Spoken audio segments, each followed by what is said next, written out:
मैं काफी दिनों से सोच रही थी कि तुमने मॉडलिंग कंटिन्यू क्यों नहीं की। मेरी यूनिवर्सिटी फेलो है और आप और मामा तो उसके बुटीक पे भी गए थे। लड़की तो वो वाकई अच्छी है, मुझे तो पहली मुलाकात में अच्छी लगी थी। कल ना सरसाद की क्लास में एक मेडिटेशन सेशन है और ये सेशन सबके लिए ओपन है। आप चाहें तो अपने उस दोस्त को भी ले आए अपने साथ। तू मेरा है जुनून, तू मेरी है दुआ, तू इश्क मेरा, तू इश्क मेरा, तू इश्क मेरा।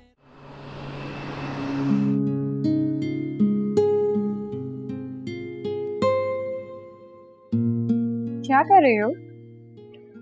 वो कुछ डिजाइन्स बना रही हूँ न्यू, कल मैडम सैनम को दिखाने। अच्छा, वैसे यार बहुत ही क्रिएटिव और मेहनती हो तुम।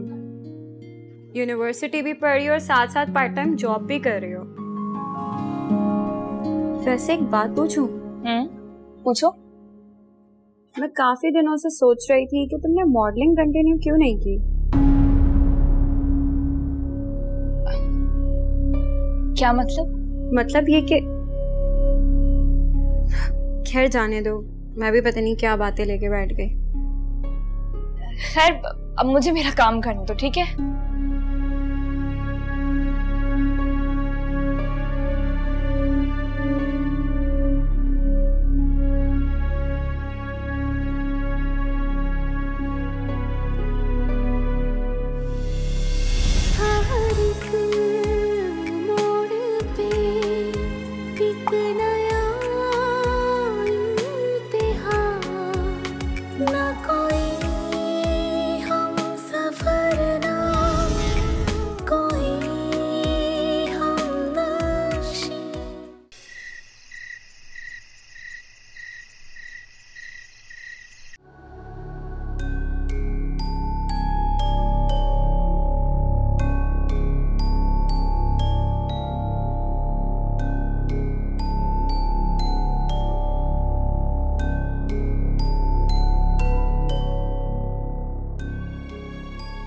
हारिब, अच्छा हुआ भाभी आप आ गई, मैं आप ही का वेट कर रहा था। क्या हुआ हारिब, इतने परेशान क्यों हो? बिल्कुल सही गेस किया भाभी आपने, मैं वाकई बहुत परेशान हूं। मगर क्यों?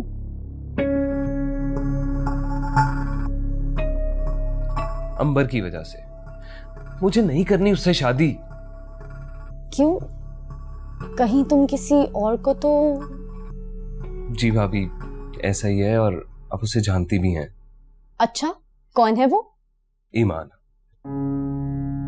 क्या? मेरी यूनिवर्सिटी फेलो है और आप और मामा तो उसके बुटीक पे भी गए थे। लड़की तो वो वाकई अच्छी है, मुझे तो पहली मुलाकात में अच्छी लगी थी। आजकल की लड़कियों से बहुत मुख्तलिफ है। लेकिन हारिब। लेकिन क्या भाभी? तुम बाबा और मामा की तबीयत से खूब वाकिफ हो। हमारी क्लास में शादियों के लिए लड़की की फैमिली और स्टेटस देखा जाता है, and you know it very well. जी भाभी, आप बिल्कुल ठीक कह रही हैं। I know it very well.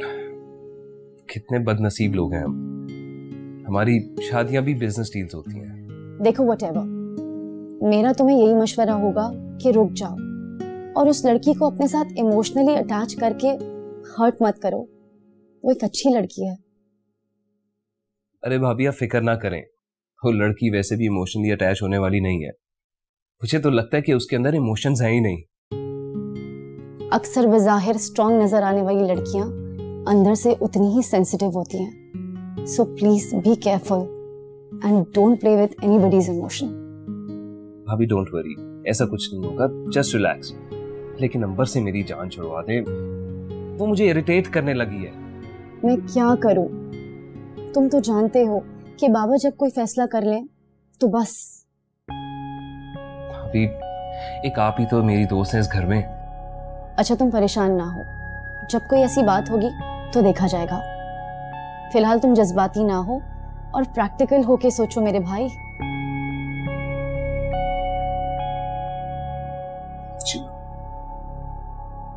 अच्छा चलो, गुड नाइट। Good night.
अस्सलाम वालेकुम।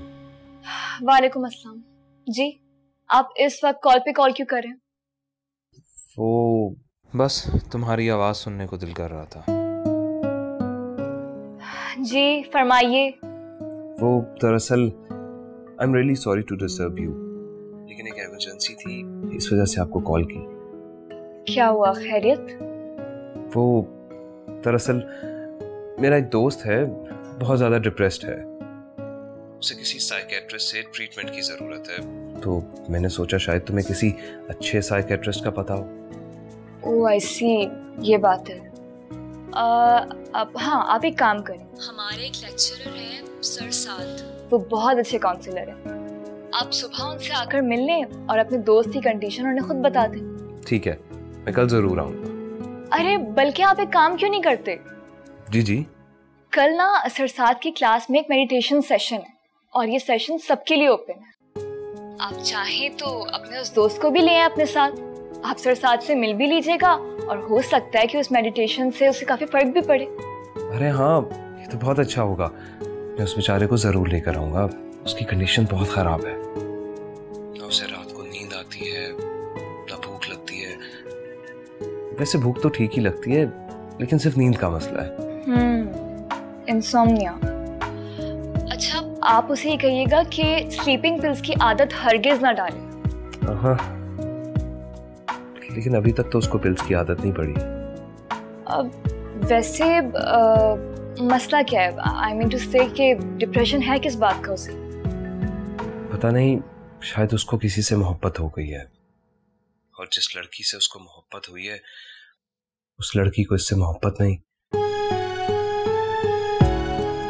शायद यही फिक्र उसे डिप्रेशन में मुब्तला कर रही है। मोहब्बत तो खुद एक बहुत बड़ी बीमारी है।